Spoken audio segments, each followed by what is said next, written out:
yung dog bowl nyo. Hintayin si mama. Wala mo nakakain.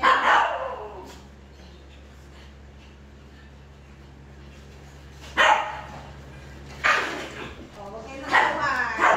Bawal ka na. O, kung muna kayo dyan, maglalagay muna si mama ha. Bago kakain na. Very good yung mga babies ni mama eh. Cloud, stop yan. O, very good ha.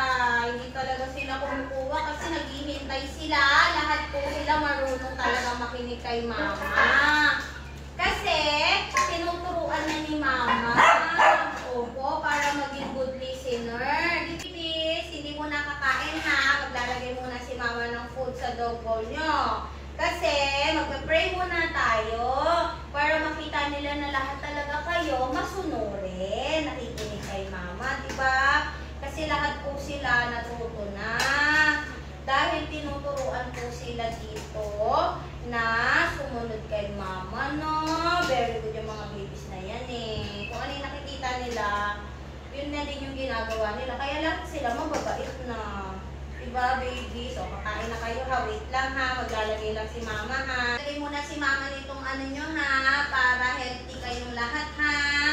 Wala mo nang kukuha. O, diba? Wala talagang kumukuha niyan. Kasi nga, mababait talaga sila. Train po sila. Na bago kumain, maghihintay kay mama. O, sige. Magpa-pray muna daw tayo, ha? Bago tayo kakain, ha? Sila na daw mag-lead ng prayer. O, Lalan? Okay? O, tingin na lahat kay mama para magpa-pray na tayo.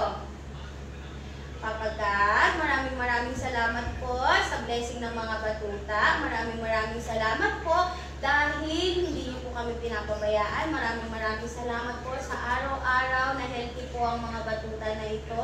At maraming salamat po sa binigay niyo pong mga talent sa kanila. At syempre, maraming salamat po sa paggabay sa amin sa araw-araw. I-guide niyo po kami at i-bless niyo pa po ang mga batuta na to.